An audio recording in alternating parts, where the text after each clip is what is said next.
주신 복을 헤아려 감사라는 제목으로 말씀을 전가하겠습니다. 감사로 움직여라고 하는 책에 저자 윌트 그린이 있습니다. 이분 이런 말을 합니다. 우리가 인생의 종말에 가장 후회할 일이 있다고 한다면 감사하지 못한 것이다. 기회를 잃기 전에 감사하라 그랬습니다. 따라합시다. 기회를 잃기 전에 감사하자. 우리 인생 종말에 가장 후회할 일이 있다고 한다면 감사하지 못한 것이다. 기회를 잃기 전에 감사하라. 그러면서 하시는 말씀이 오늘의 당신이 있게 한 고마운 분들께 온 정성을 다하여 감사를 표현하라. 인생에 대한 통찰력이 생길 것이다. 지금이 바로 그 순간이다 그랬습니다. 그러면서 이 윌터 그린은 자기에게 날개를 달아준 아버지 어머니에게, 그리고 그 날개로 힘차게 비상할 수 있게 만들어준 아내에게, 그리고 그가 날아다니는 하늘을 아름다운 빛으로 채워준 아들 조나단과 제이슨에게 감사하고 있습니다. 그리고 자기 인생에 도움을 준 44인 44명의 멘토를 직접 찾아다니면서 일일이 고마움을 전한 1년간의 감사 여행을 실천하기도 했습니다. 이 윌트는 평범한 일상에서부터 감사로 시작을 합니다.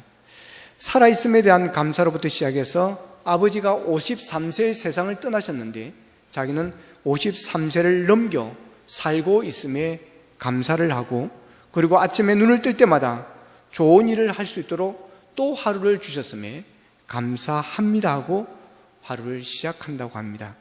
그의 결론은 감사가 마음을 움직이고, 감사가 사람을 움직이고, 감사가 세상을 움직인다라고 하는 것이었습니다. 그러니까 감사가 능력이라고 하는 것입니다. 그리고 칼 힐티는 그의 행복론에서 행복의 첫 번째 조건은 감사로 꼽고 있습니다. 그런데 중요한 것은 행복하기 때문에 감사하는 것이 아니라 감사하기에 행복해진다라고 하는 것이었습니다. 여러분, 행복해지기를 원하십니까? 행복해서 감사하는 것이 아니라 감사하면 행복해진다라고 하는 것입니다. 오늘은 맥주 감사주일입니다. 전반기를 지켜준 하나님의 은혜를 기억하면서 감사하는 절기입니다. 원래는 보리와 밀을 추수하고 그 첫 열매로 하나님께 감사하는 그런 절기입니다. 맥주절은 하나님께서 이스라엘 백성들에게 주셨던 3대 절기 중에 하나였습니다. 이스라엘 3대 절기는 유월절, 맥주절, 초막절이 있습니다. 유월절을 무교절이라고도 하고, 또한 맥주절은 칠칠절이라고도 하고, 초막절은 수장절이라고도 부릅니다. 오늘 본문 9절 10절에 보면 7주를 셀지니 곡식의 낫을 대는 첫날부터 7주를 세워 내 하나님 여호와 앞에 칠칠절을 지키래 그럽니다. 자, 이스라엘 백성들은 곡식을 거두기 시작하여 7주를 계산을 하는 겁니다. 그리고 맥주절을 지켰습니다. 그 때문에 이 맥주절은 여러 가지 별명이 있습니다. 여러 가지 이름이 있습니다. 오늘 본문에 나오는 것처럼 7주씩 7주를 지난다고 해서 칠칠절이라고도 부르고, 또 70일이면 77이면 49입니다. 그러니까 49 다음 날이 이제 칠칠절을 지키는데 50일째다. 그래서 오순절이라고도 부르는 겁니다. 그러니까 5, 5, 10순 이래가지고 오순절. 특히 이때는 보리와 밀을 추수했기에 보리맥에다가 결실 추자를 써서 맥주 감사, 맥주절로 이렇게 부르고 있습니다. 히브리 말로 하그카치, 추수절이라는 그런 뜻을 가지고 있습니다. 그래서 출애굽기 23장 16절에 보면 맥주절을 지키라. 이는 네가 수고하여 밭에 뿌린 것에 첫 열매를 거둠이니라 그럽니다. 첫 열매를 거둠이니라. 그러니까 맥주절의 가장 큰 뜻은 첫 열매, 처음 것을 드리는 것입니다. 이 처음 것이라고 하는 것은 모든 것을 의미하는, 모든 것이 하나님의 것이라고 하는 것입니다. 그렇습니다. 하나님은 모든 소유의 근원이십니다. 처음과 나중이 되시는 분이십니다. 그래서 어떤 것도 우리의 것이라고 할 수 없습니다. 모든 것이 하나님의 것이라는 것입니다. 이게 예수 믿는 사람과 믿지 않는 사람, 하나님을 믿는 사람과 믿지 않는 사람의 차이가 바로 여기에 있습니다. 하나님을 알고 하나님을 믿고 예수를 알고 예수를 믿는 사람은 주인이 바뀌어지는 것입니다. 하나님이 나의 주인이 되어 있고 예수님이 나의 주인이 되는 것입니다. 모든 것의 주인이 그분의 것이라고 하는 것입니다. 그래서 그분의 영광을 위해서 살고 그분의 뜻을 살아가는 것이 바로 믿음 생활인 것입니다. 여러분, 여러분의 손가락에 있는 반지 여러분의 것입니까? 언제까지 끼고 있을 것 같습니까? 숨을 거두면 여러분 아무도 안 빼갈 것 같습니까? 영원히 여러분의 것 아닙니다, 여러분. 목에 걸린 목걸이, 귀걸이 여러분의 것입니까? 죄송합니다만 여러분의 지하에 있는 금리 여러분의 것 아닙니다. 우리의 것이라고 주장할 수 있는 것은 아무것도 없습니다. 모든 것이 하나님의 것입니다. 하나님이 모든 것의 주인이십니다. 그래서 하나님께서 처음 것을 대표로 드리라고 하는 것입니다. 처음 것, 맨 먼저 거둔 것, 다시 말해 가장 소중한 것을 의미합니다. 우리는 처음 것에 대한 애정이 많습니다. 아이들 똑같은 자식이지만 그래도 첫 아이를 임신했을 때 여러분 그 기쁨, 그 감격을 아십니까? 그 아이 호흡소리도 들리도 안 돼 들리는 척하고 귀에다 대보고 말이에요. 둘째, 셋째는 그런 게 전혀 없었습니다. 뛰는지 안 뛰는지. 여러분 처음 아이를 낳을 때 그 출산할 때의 그 기쁨, 그 감격. 시골에 어머니께 전화를 드리고 처갓집에 전화를 드리고 말이에요. 그것도 아들 낳았다고 좋아가지고 미치고 발딱 뛰면서 말이에요. 다 헛되고 헛되도다. 처음 것에 대한 기쁨, 이 애정이 우리에게는 되게 많습니다. 여러분 아브라함이 100세에 처음 얻은 아들 독자 이삭을 하나님께 아낌없이 바쳤습니다. 정말 할 수 없는 일을 한 것입니다. 그랬더니 하나님께서 창세기 22장 16절에 18절에 보면 하나님께서 이렇게 말씀하십니다. 내 아들 독자도 아끼지 아니하였은즉 내가 내게 큰 복을 주고 내 씨가 크게 번성하여 하늘의 별과 같고 바닷가의 모래와 같게 하리니 내 씨가 그 대적의 성문을 차지하리라. 또 내 씨로 말미암아 천하 만민이 복을 받으리니 이는 네가 나의 말을 준행하였음이라. 그럽니다. 여러분 하나님은 우리에게 여러분 첫 것을 요구하십니다. 첫 열매를 요구하십니다. 귀한 것을 하나님께서는 우리에게 요구하시는 것입니다. 여러분 하나님이 드릴 때는 내가 쓰다가 남은 것 드리면 안 됩니다. 먼저 하나님께 드려야 되고 좋은 것 있으면 하나님께 드릴 수 있기를 축복합니다.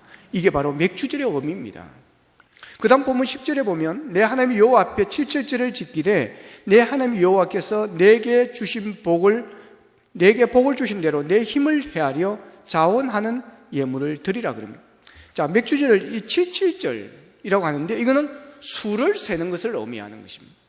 자, 그런데 단순히 수를 세는 것을 의미하지 않습니다. 첫 보리와 밀을 베고 7주간의 수를 세는 것인데 이는 복받은 축복의 수를 세는 것을 의미합니다. 이만큼 거두게 하셨구나, 이만큼 축복하셨구나, 이만큼 잘되게 하셨구나, 그러면서 하나님께 받은 은혜를 세는 것입니다. 가만히 보면 사람들은 수를 세는데 되게 약합니다. 하나님께 받은 것을 기억하고 세는 것이 되게 약합니다. 부모에게 받은 사랑을 세어보고 기억하는 것이 되게 약합니다. 며칠 전에 한 열흘도 안 됐죠. 아버지 어머니를 살해하고 도망을 갔던 30대 아들이 체포가 되었습니다. 이유가 뭔지는 밝혀지지 않았지만 이유와 어떻게 이런 표륜적인 범죄를 저지를 수가 있습니까? 그 사람은 부모에게 받은 사랑을 다 잊어버렸기 때문에 그렇습니다. 예전에 받은 사랑을 기억하면 어떻게 그렇게 할 수가 있겠습니까? 여러분, 기억할 것은 기억해야 되는 것입니다. 하나님께도 마찬가지입니다. 하나님께 받은 사랑이 많음에도 불구하고 다 잊어버리고 지금 힘들고 어려운 것만 생각하는 것입니다. 여러분, 하나님의 은혜는 추상적인 것이 아닙니다. 구체적이고 여러분 정확합니다. 창세기 32장 13절 15절에 보면 야곱이 이제 고향으로 돌아갈 때 행위에 선물을 준비한 것이 나옵니다. 거기에 보면 암염소가 200이요, 순염소가 20이요, 암양이 200이요, 수양이 20이요, 전나는 낙타 30과 그 새끼요, 암소가 40이요, 항소가 10이요, 암나귀가 20이요, 그 새끼 나귀가 10이라 그럽니다. 자, 아주 보십시오. 그냥 양떼와 소떼가 많았더라고 하지 않고 구체적으로 열거합니다. 그 이유는 그가 받은 축복이 그렇게 많음을 구체적으로 밝혀주는 것입니다. 하나님의 은혜는 우리가 마음만 먹으면 하나, 둘, 셋 숫자로 꼽을 수가 없지만 우리의 마음속에 깊이 담고 기억하며 살 수 있는 것들입니다. 여러분이 받은 은혜와 사랑을 마음속에 기억하고 되새기고 감사하며 살아야 하는 것입니다. 감사를 잃어버리면 짐승만도 못한 자가 되어버리고 맙니다. 닭이 방금 전에 있었던 것을 잊어버리는데 시간이 얼마 걸린 줄 아시죠? 7초라고 합니다. 7초. 7초 전에 있었던 일을 닭은 모른다고 그러는 거예요. 예전에 받은 사랑을 잊어버리면서 사는 사람은 닭과 같은 사람입니다. 아니, 닭만도 못한 사람입니다. 이유와 어떻든 부모님의 은혜를 망각하고 부모님을 살해한 그 자식은 닭만도 못한 존재입니다. 우리는 사람에게 받은 사랑을 기억하며 살아가야 합니다. 그리고 하나님께 받은 사랑도 기억하며 살아가야 하는 것입니다. 감사에 대한 이야기를 하면 감사할 것이 있어야 감사를 하지요. 그런 사람들이 있습니다. 혹시 여러분 중에 그런 분이 계신지 모르겠습니다. 왜 그런 생각을 하게 될까요? 욕심 때문에 그렇습니다. 받은 것이 없어서 감사하는 것이 아니라 욕심 때문에 감사하지 못하는 것입니다. 감사할 게 없어서 감사하지 못하는 것이 아니라 목심이 너무 커서 감사하지 못하는 것입니다. 여러분, 부모님이 진자리 마른 자리 갈아내시며 손발이 다닳도록 고생하시며 우리를 키워주셨습니다. 그런데 그 작은 재산, 삼성그룹이나 현대그룹이나 이렇게 되어가지고 싸우면 괜찮은데 여러분 그 촌에 얼마 되지 않은 그런 것 가지고 여러분 부모와 원수가 되어지는 그런 사람들이 다수가 있습니다. 왜 그렇습니까? 욕심 때문입니다. 여러분, 욕심이 우리의 감사를 빼앗아갑니다. 욕심이 사람을 교만하게 만들고 욕심이 우리의 마음을 메마르게 만드는 것입니다. 마태복음 25장에 나오는 달란트 비유에 보면 5달란트 받은 자와 2달란트 받은 자는 열심히 노력해서 배로 더 남기게 되어집니다. 5달란트 받은 자는 열심히 해서 5달란트를 남겼고 2달란트 받은 사람은 열심히 노력을 해서 2달란트를 남겼습니다. 그러자 주인이 이 두 사람을 칭찬합니다. 마태복음 25장 21절과 23절은 동일한 내용입니다.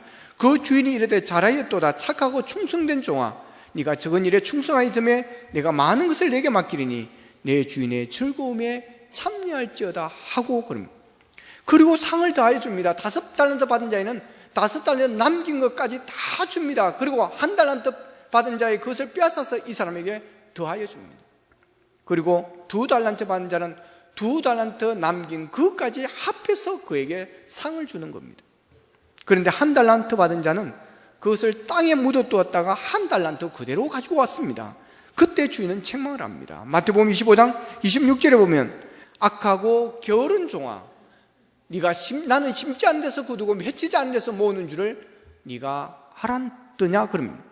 자, 그리고 30절에서 이어서 보면 이 무익한 종을 바깥 어두운 데로 내쫓으라. 거기서 슬피 울며 이를 갈미 있으리라. 왜 5달란트와 2달란트 받은 자는 열심히 수고해서 배로 남겼고 1달란트 받은 자는 왜 그것을 땅에 묻어두었다 그대로 가져왔을까요? 여러 가지 이유를 우리가 생각할 수 있습니다. 먼저는 게으른 사람이었을 수 있습니다. 일하기 싫어하는, 죽어도 일하기 싫어하는 그런 사람일 수도 있습니다. 또 한 가지는 욕심이 많은 사람일 수 있습니다. 친구보다 더 많이 가져야 되는데 가장 적게 받았다고 하는 것입니다. 친구는 5달란트를 배우고 한 친구는 2달란트를 주었다면 나는 최소한 3달란트는 줄 것 같았는데, 아니면 최소한 2달란트는 줄 줄 알았는데 1달란트를 준 것입니다. 그러니 왜 이렇게 왜 난 이 1달란트 낸 건지, 그러니 어떻게 감사가 나오겠습니까? 그러니 기분 나빠서 나 일 안 하겠다고 하는 것입니다. 차라리 굶어 죽으면 죽었지 나 일을 안 하겠다고 하는 것입니다. 나 못하겠다고 하는 것입니다. 나 안 하겠다고 하는 것입니다. 이게 보통 사람들의 모습일 수 있습니다. 혹 이것이 우리의 모습은 아니란지요. 나 기분 나빠서 안 하겠다고, 나 기분 나빠서 못 하겠다고, 나 이제 안 하겠다고. 여러분 혹시 우리가 그렇게 모습을 나타낸 적은 없는지 모릅니다. 이것을 상대적 빈곤감이라고 그럽니다. 1달란트가 여러분 현재 우리 돈으로 계산하면 이게 20억이라고 그럽니다. 20억. 드라크마 이런 하루에 일삭 이런 거 하고 이러면 다릅니다. 이게 20억에 가깝습니다. 머나에서 또 높은 것이 이게 달란트입니다. 여러분 이게 결코 작은 돈이 아닙니다. 그런데 감사가 없습니다. 오히려 불만으로 가득 차 있습니다. 이것이 바로 상대적 빈곤감에서 나타나는 현상입니다. 다른 사람과 비교해서 기분 나쁘다고 하는 것입니다. 내가 받은 것, 내가 가진 것, 이것으로도 충분한데, 이것으로도 좋은데 다른 사람 것이 더 좋아 보인다는 이유로, 다른 사람들이 더 커 보인다는 이유로 여기서 절망감을 가지고 불만과 불평으로 가득 차게 되어진다고 하는 것입니다. 이 상대적인 빈곤이 바로 욕심에서 나오는 것입니다. 이 한 달란트 받은 종이 마음을 비우고 욕심을 비웠다면 나 같은 이 미천한 종의 이 한 달란트가 무엇입니까? 20억, 나에겐 한 달란트가 너무 큽니다. 나는 한 달란트를 받을 만한 그런 그릇이 되지를 못합니다. 한 달란트가 아니라 반 달란트만 주시도, 아니 3분의 1 달란트만 주시도 황송할 뿐인데 한 달란트를 주시니 너무너무 감사하고 너무너무 황송할 뿐입니다. 열심히 하겠습니다. 여러분 그러지 않았을까요? 여러분 이 집안, 달란트의 비유의 집안은 부유한 집안이요 체벌의 집안이라고 생각합니다. 여러분 나 같은 사람이, 그 사람들은 20억을 줘도 작다고 할 수 있을 것입니다. 그러나 나 같은 사람은 20억이 아니라 2억도 제가 큰 절을 몇 번을 하겠습니다. 2억이 아니라 2천만 원만 줘도 저는 절을 하겠습니다. 아니 2천만 원이 아니라 2천만 원 그 다음 뭐죠? 200억을 줘도 저는 정말 감사하다고 또 감사하다고 제가 선물 보따리에 써서 갖다 드리겠습니다. 여러분 이게 상대적 빈곤감 아니겠습니까? 이 욕심 때문에, 이 상대적 빈곤 때문에 이 사람은 악하고 게으른 종이 되어버리고 말았습니다.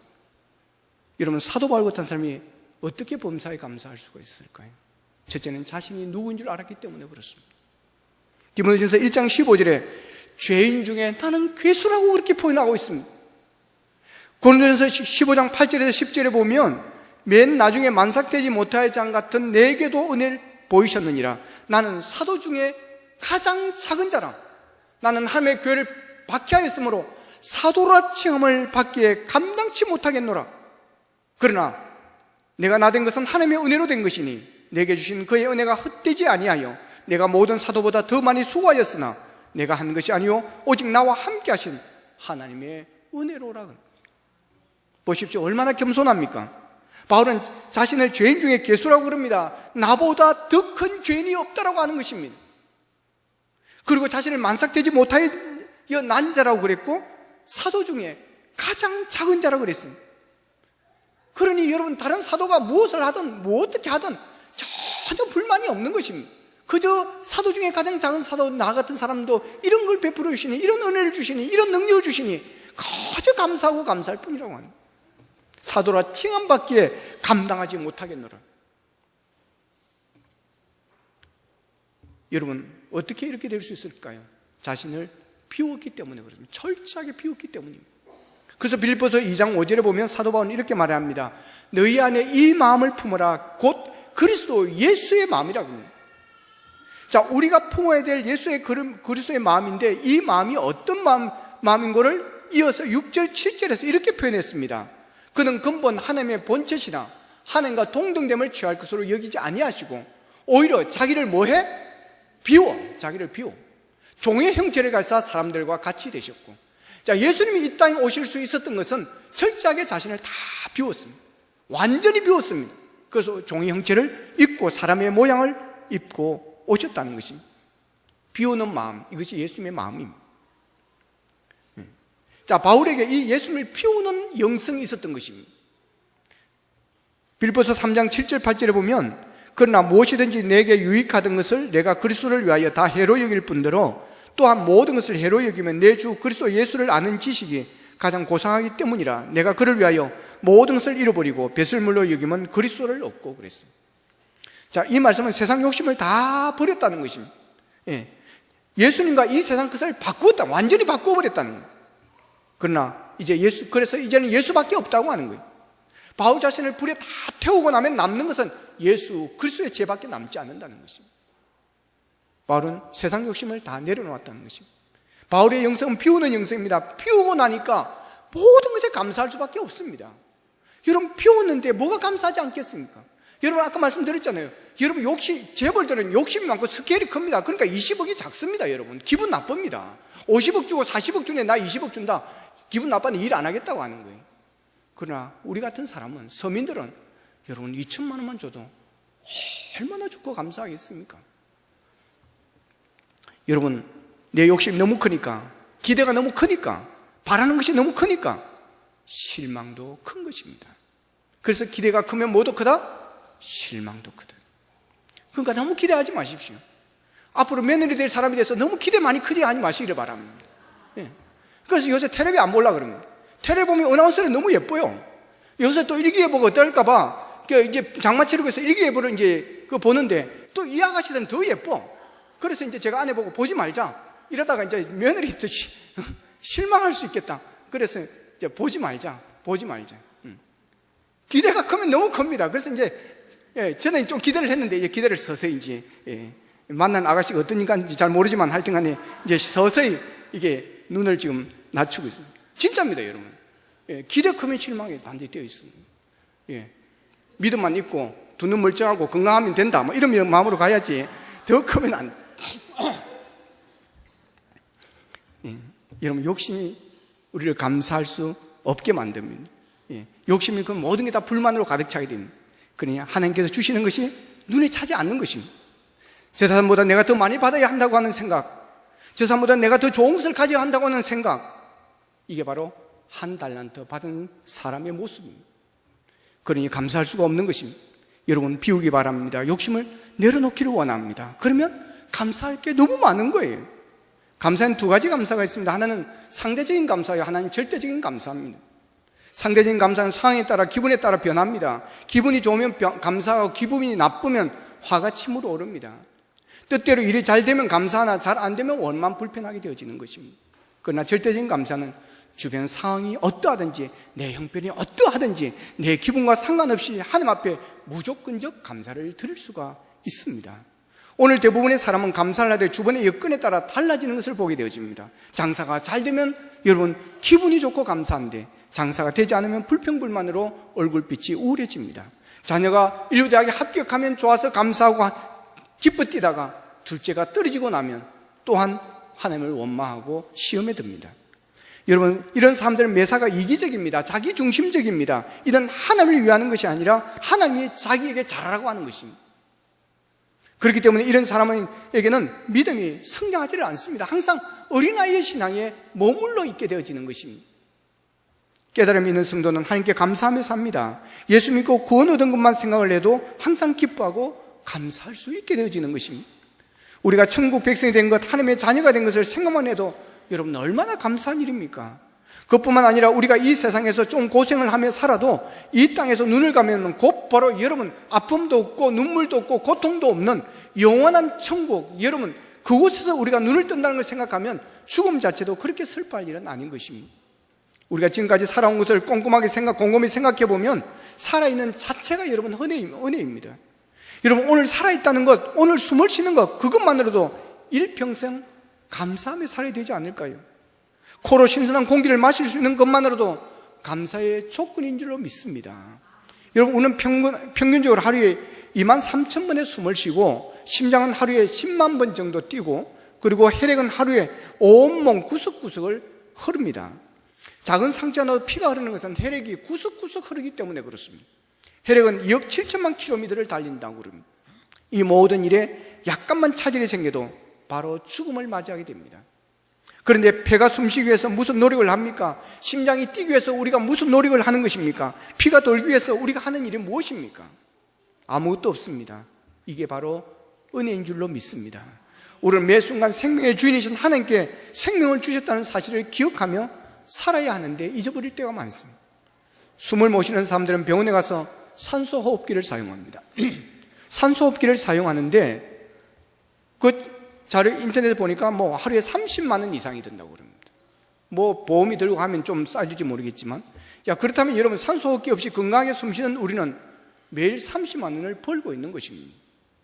여러분, 내가 숨쉬고 싶다고 숨쉬는 것입니다. 아닙니다. 여러분, 중환자실에서 지금도 산소호흡기를 끼고 있는 사람 숨쉬기 싫어서 그런 게 아닙니다. 여러분, 상황이 그렇게 되면 어쩔 수 없이 그렇게 해야 됩니다. 여러분, 우리가 정말 감사할 게 너무 많은 거예요. 여러분, 마트에 가보십시오. 외국 과일이 다 있습니다. 다 있어. 옛날에 상상도 못했던, 제가 중학교 때 바나나 한번 먹어보고요, 이거 정말 이게 뭐 천국에 온 줄 알았습니다. 여러분, 바나나 반 조각 얻어먹고, 근데 그 바나나, 망고, 체리, 여러분 저는 별로 안 좋아하지만 과일의 황제라고 불리는 두리안, 여러분 없는 과일이 없습니다. 옛날 임금이 이보다 더 잘 먹었겠습니까? 요즘 경제적으로 어렵다고 하지만 불과 30년 전과 비교해 보면 어식주 모든 민에서 비교할 수 없을 만한 풍족함을 우리는 누리고 있습니다. 오늘 많은 사람들이 그런 풍요로움 속에 살면서도 진정한 행복을 누리지 못하고 있다는 거예요. 그 이유는 감사가 점점 사라지고 있기 때문입니다. 사회학자 스탠디는 요즘 시대는 암보다 더 무서운 병을 앓고 있는데 그것은 감사불면증이라고 그랬습니다. 감사불감증입니다. 왜 감사불감증이 오는 것입니까? 하나님께서 베푸신 복을 생각하지 않기 때문에 그렇습니다. 그래서 오늘 본문 10절에서 내 하나님 여호와께서 내게 복을 주신 대로, 내 하나님 여호와께서 내게 복을 주신 대로 내 힘을 헤아려 자원하는 예물을 드리라고 그랬습니다. 하나님께서 우리에게 주신 복이 있는데 그 복을 헤아려 보라고 하는 것입니다. 헤아리되 힘을 다하여 헤아려 보라는 것입니다. 그러면 감사할 게 얼마나 많은지를 알게 되고 자원하여 감사하게 되고, 불감증에 걸리는 것은 다른 이유가 아닙니다. 그 복을 생각하지 않고 그 받은 복을 헤아리지 않기 때문에 그렇습니다. 여러분, 은혜라는 말은 하나님께서 사랑으로 값없이 주시는 것을 말하는데, 생각해 보면 우리가 아무런 값도 치르지 않고 우리가 받은 것이 얼마나 많은지 모릅니다. 행복, 감사를 따져보면 우리가 얼마나 많은 복을 받은 사람인지 알 수 있습니다. 그래서 우리는 모든 것을 계산하며 세어보며 살아야 하는 것입니다. 사람에게 받은 은혜, 부모에게 받은 사랑, 그것까지도 우리는 기억하며 살아야 됩니다. 받은 은혜와 축복을 셀 수 있는 사람이 더 큰 복을 받을 수가 있습니다. 그래서 10절에 보면 자원하는 예물을 드리라 그럽니다. 진정한 감사는 자원해서 드리는 것입니다. 이 자원한다는 말에는 두 가지 의미가 있습니다. 하나는 즐거움으로 기꺼이 감사해야 된다는 것이고, 또 하나는 최선을 다하라는 뜻이 있습니다. 하나님께서 기쁨과 감사로 예물을 표현하는 자를 기뻐하시고 그 기도에 응답을 하여 주신다고 그랬습니다. 하나님께서 하는 모든 것은 다 자원함으로, 기쁨으로, 감사함으로 할 수 있어야 됩니다. 강요받아서 분위기 때문에, 체면 때문에 하는 것은 하나님께서 기뻐하시지 않습니다. 오늘 여러분이 드는 예물도 하나님께서 복을 주신 대로 받은 은혜대로 자원하여 드는 예물이 되기를 원합니다. 수천 수억 원을 벌었어도 그것을 감사하며 넘치는 복이라고 생각하지 않는 사람은 자기가 생각하는 복만큼만 하나님께 드립니다. 그러나 먹고 살기에 급급해도 비록 적은 액수의 돈을 가졌다 하더라도 하나님께서 허락하신 복이 큰 것이라고 생각하면 자기의 삶의 형편에서 크게 드리게 되는 것입니다. 예수님께서 부자가 드린 많은 액수보다 과부가 드린 동전 2개가 더 큰 것으로 보시고 칭찬을 하셨습니다. 과부의 동전 2개는 과부의 생활비 전부였기 때문에 예수님께서 그 마음을 칭찬하신 것입니다. 오늘 우리가 드는 예배가, 그리고 오늘 여러분이 드는 예물이 하나님께서 기뻐하시고 여러분 감동받을 만한 그런 것이 되었으면 좋겠습니다. 하나님께서는 다 아십니다. 우리의 중심을 보시기 때문에 자기 자신도 다 압니다. 여러분에게 자원함이 있기를 원합니다. 복을 헤아리며 자원하여 봉사하고 자원하여 섬기고 자원하여 예물을 드리기를 원합니다. 그리고 하나님께서 오늘 본문을 통해서 즐거움으로 감사하라고 그랬습니다. 본문 11절에 보면 7절을 지킬 것을 말씀하시면서 너와 내 자녀와 노비와 내 성중에 있는 레위인과 및 너희 중에는 객과 과부와 고아와 과부와 함께 내 하나님 여호와께서 그 이름을 두시려고 택하신 곳에서 내 하나님 여호와 앞에서 즐거워할지니라 그랬습니다. 맥주절의 중요한 의미는 즐거워하는 것입니다. 성경에 나오는 절기는 그날이나 기억하고 보내라고 하는 것이 아닙니다. 절기는 그냥 지키기 위해서만 있는 것이 아니라 하나님께 주신 복을 감사하며 그 감사를 인해 기쁨이 충만할 수 있는 그런 절기가 되기를 원하시는 것입니다. 우리의 신앙생활도 마찬가지입니다. 섬기고 봉사하는 것도 마찬가지입니다. 교회를 이루어 나가는 것도 마찬가지입니다. 여러분, 신앙생활의 출발점은 감사입니다.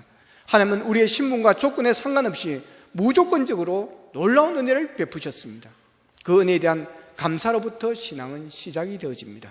여러분, 우리의 삶 가운데 감사가 사라지고 있다면 영적 빨간불이 켜진 여러분, 그런 신호입니다. 감사가 사라지면 그 자리에 원망과 불평이 자리를 잡기 때문입니다.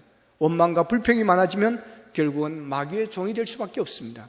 원망과 불평은 우리의 하나님이 주신 복을 빼앗아갑니다. 그러나 감사는 하나님의 주신 복을 더해서 플러스로 더해가는 은혜가 있습니다. 저와 여러분이 어렵고 힘들게 살지만 그럼에도 불구하고 하나님 앞에 늘 감사하는 절대적 감사가 우리에게 있기를 원합니다. 전반기를 지켜주시고 은혜 베푸신 하나님의 은혜와 복을 헤아리며 후반기에도 하나님께서 더 큰 복을 주실 것을 믿고 지금까지 지내온 것 주의 크신 은혜였듯이 또한 앞으로도 자나깨나 주의 손이 항상 살펴주실 것을 믿고 감사합니다. 그런 우리의 삶이 이어지기를 원합니다. 그래야 감사로 말미암아 더해지는 프루스의 복을 받아 여러분의 가정에, 여러분의 기업에 하나님의 복이 더 충만하게 되기를 주님의 이름으로 축복합니다. 찬송가 301장 지금까지 지내온 것 1절 같이 부르고 기도하겠습니다. 301장 찬송 반주하면 우리 지금까지 지내온 것 주의 크신 은혜라 한이 없는 주의 사랑 어찌 이루 말하라 자나깨나 주의 손이 항상 살펴주시고 모든 일을 주 안에서 형통하게 하시네.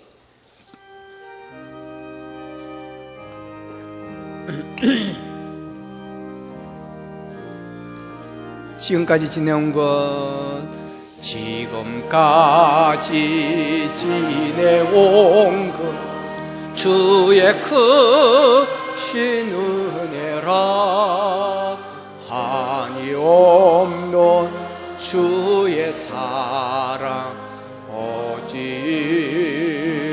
말하랴 깨나 주의 손이 항상 살펴주시고 모든 일을 주 안에서 형통하게 하시네. 한 번 더 부르겠습니다. 지금까지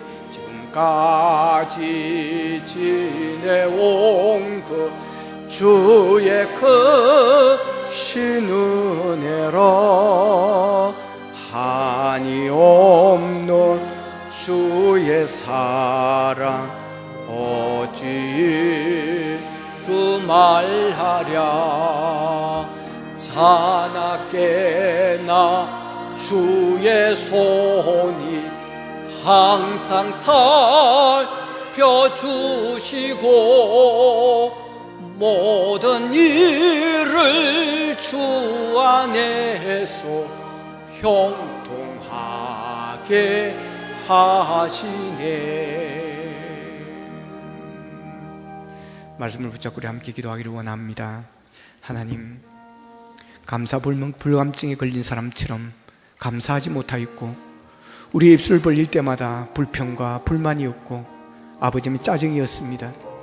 하나님 아버지, 감사가 없으므로 우리의 영혼은 더 메마르게 되었고 아버지하며 하나님의 복은 더 멀리 떠나게 되었습니다.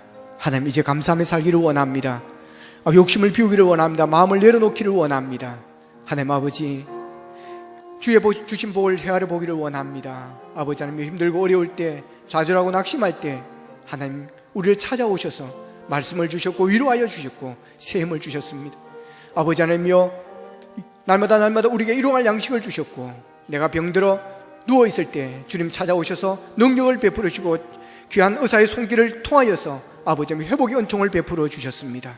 자녀들이 힘들게 아버지 하나님이여 어렵게 할 때에 그러나 아버지 하나님께서 그들을 변화시켜 주시고 또한 새롭게 하여 주셔서 주님 믿음 가운데 서게 하여 주신 은혜 감사합니다. 하나님 아버지, 주신 복을 헤아려 보며 감사하기를 원합니다. 호흡하며 살게 된 이 자체가 아버지 하나님 하나님의 은혜인 줄 알고 감사하며 살게 하여 주시고 특별히 수많은 사람들 가운데 너는 내 것이라 지명하여 불러주시고 우리를 부르시고 우리를 어렵다 하시고 우리를 영화롭게 하신 아버지 하나님, 그 은혜를 생각하며 감사하기를 원합니다. 지금까지 지내온 것 주의 크신 은혜임을 고백합니다. 한이 없는 주의 사랑 어찌 이루 말할 수가 있겠습니까? 자나깨나 주의 손이 항상 살펴주셨습니다.